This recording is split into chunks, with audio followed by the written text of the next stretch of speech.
Rama style কিচেনে সবাইকে অনেক অনেক স্বাগত। আমার আজকের রেসিপি হলো রাজস্থানের ডাল বাটি। তো রাজস্থানের ডাল বাটি চুরমার কথা তো কম বেশি সকলেই জানে। তো আমি এই রেসিপিটা কিভাবে বানাচ্ছি তোমরা আমার সঙ্গে দেখতে থাকো। এখানে বাটি বানানোর জন্য আমি এখানে নিয়েছি আটা, এটা গমের আটা। তো এখানে দিয়ে দিচ্ছি আমি একটু জোয়ান, যেটা একটু হাঁটতে আমি ডলে নিয়ে দিয়ে দিলাম, আর দিয়ে দিলাম স্বাদ অনুসারে লবণ। এবার দেব আমি একটু খাওয়া সোডা বা বেকিং সোডা। এবারে দিয়ে দেব আমি এখানে ঘি ছাড়া এই বাটি একদমই অসম্পূর্ণ, তো এখানে পরিমাণ মতো আমি ঘি দিয়ে দেব। এবার ভালো করে এটা একটু ময়াম, যেরকম আমরা ময়াম দেওয়ার সময় মাখি ময়দা বা আটাটাকে, সেইভাবে একটু এটাকে মেখে নেব। আগে হাত দিয়ে খুব ভালোভাবে এটা মেখে নিতে হবে, তারপরে অল্প অল্প করে জল দিয়ে দিয়ে এটা মাখতে হবে। এই আটাটা একদম শক্তও হবে না আবার নরম হবে না, খুব বেশি জল পড়ে গেলে কিন্তু নরম হবে আর বাটিটা তখন কিন্তু ভালো বানানো যাবে না। তো একদম অল্প অল্প করে জল দিয়ে মোটামুটি এক প্রকার শক্ত একটা ডো বানিয়ে নিতে হবে। তো দেখো এখানে আমি একটা বড় জায়গার ভিতরে নিয়ে নিয়েছি, বড় জায়গায় বেশ ভালোভাবে এটা মাখা হয়।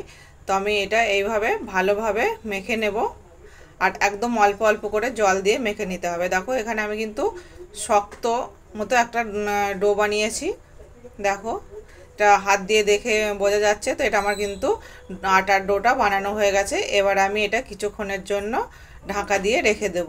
আর এবার আমি বানিয়ে নেবো ডালটা আমি সিদ্ধ করে নিয়েছি শুধু লবণ দিয়ে। ডালটাকে আমি 4টে সিটি দিয়ে সিদ্ধ করে নিয়েছি। এখানে আছে 5 রকমের ডাল, মুগ, মসুর আর অরহর ডাল, ছোলার ডাল। এবারে আমি কড়াই বসিয়ে দিয়েছি, কড়াইতে দিয়ে দিয়েছি সর্ষের তেল, তেজপাতা আর শুকনো লঙ্কা, আর দিয়ে দিলাম গোটা জিরে ফোড়ঙে, আর দিলাম একটু হিং। এবার পেঁয়াজ কুচি আর একটু সামান্য রসুন কুচি দিয়ে দিলাম তেলের ভিতরে। এবার আমি একটা মশলা বানিয়ে রেখেছি আদা, রসুন আর পেঁয়াজ দিয়ে, মশলাটা দিয়ে ভালোভাবে কষিয়ে নেব। এবারে এর ভেতরে জিরে গুঁড়ো, ধনে গুঁড়ো, কাশ্মীরি লঙ্কার গুঁড়ো আর হলুদ দিয়ে এটা কষিয়ে নিয়েছি। এবারে আমি সিদ্ধ করা ডালটাকে ঢেলে দিলাম মশলার ভিতরে। মশলাটা আমার ভালো করে কষানো হয়ে গেছে। এবারে দিয়ে দিচ্ছি একটু টমেটো কুচি আর একটু কাসুরি মেথি পাতা। তো ডালটা দেখো ভালোভাবে ফুটে গেছে। এবারে আমি এতে দিয়ে দেবো একটা তড়কা লাগিয়েছি, তড়কাটা আছে জিরে, হিং আর কাশ্মীরি লঙ্কা দিয়ে একটা তড়কা লাগিয়েছি। ডালটা আমার কিন্তু রেডি হয়ে গেছে। এবারে আমি আটার যে ডোটা বানিয়ে রেখেছিলাম, এবারে একটু হাত দিয়ে একটু চটকিয়ে নেব। আর এবার গোল গোল করে আমরা যে রুটি লেচি বানাই সেরকম লেচি বানিয়ে নেব। খুব বেশি বড় বড় সাইজের করব না, তো মিডিয়াম সাইজের করব এরকম। আমার কিন্তু কোনো বাটি বানানোর কোনো কুকার নেই, আমি নর্মাল যে আমরা কুকার ব্যবহার করি রান্নার জন্য সেই কুকারেই আমি বাটিগুলোকে আজকে বানাবো। তো এখানে আমি এক এক করে সমস্ত বাটিগুলোকে এইভাবে বানিয়ে নিচ্ছি। বানানোর সময় একটু ধ্যান দিয়ে বানাতে হবে যেন কোনো রকমে ফাটার নিশান না আসে। দেখো এদিকে আমি একটা কুকার বসিয়ে দিয়েছি। তো এবারে একটু আমি ঘি দিয়ে দেবো চারিদিকটা, বা ঘি তোমরা চাইলে ঘি ব্রাশ করে নিতেও পারো। তো আমি চারিদিকটা ভালো করে ছড়িয়ে দিচ্ছি।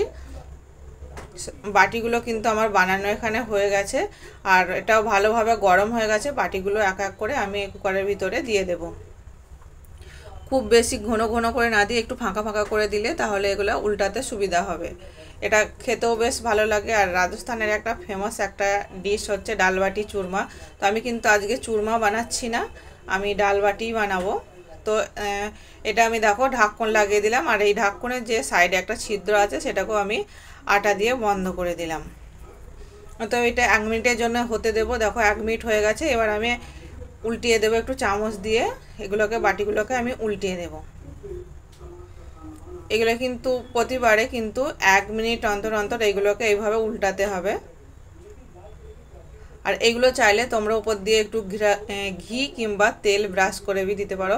সর্ষের তেল না, এখানে রিফাইন্ড তেল বা সাদা তেল ব্যবহার করে এটা ঘি ব্রাশ করে দিতে পারো। তো দেখো আবারও 1 মিনিট হয়ে গেছে, আমি আরও ওপর সাইডটা এবার উল্টিয়ে দেব। এরকমভাবে কিন্তু ঘুরিয়ে ঘুরিয়ে 1 মিনিট অন্তর অন্তর সমস্ত বাটিগুলোকে এইভাবে ঘুরিয়ে ঘুরিয়ে দিতে হবে, তাহলে কিন্তু খুব ভালোভাবে এগুলো শাঁকা হয়ে যাবে।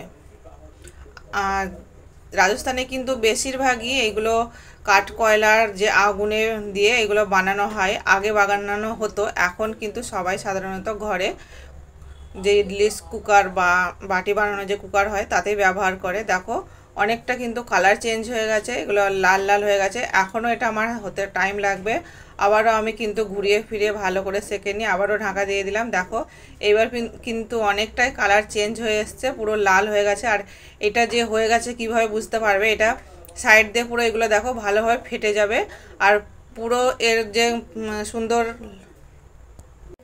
এতে যে আমরা জোয়ান আর ঘিটা দিয়েছি এর সুন্দর ফ্লেভারটা পুরো ছড়িয়ে যাবে। তো আমার কিন্তু সবগুলো ভালোভাবে ছাঁকা হয়ে গেছে। এবার আমি বাটির মধ্যে নিয়েছি ঘি, আর এইগুলো যে সাইড থেকে ফেটে গিয়েছিলো সেগুলোকে আরেকটু বেশি করে ফাটিয়ে নিয়েছি। এবার বাটিগুলোকে ঘিয়ের মধ্যে করাতে হবে চান, ভালোভাবে ঘি দিয়ে এগুলোকে ডুবিয়ে নিতে হবে।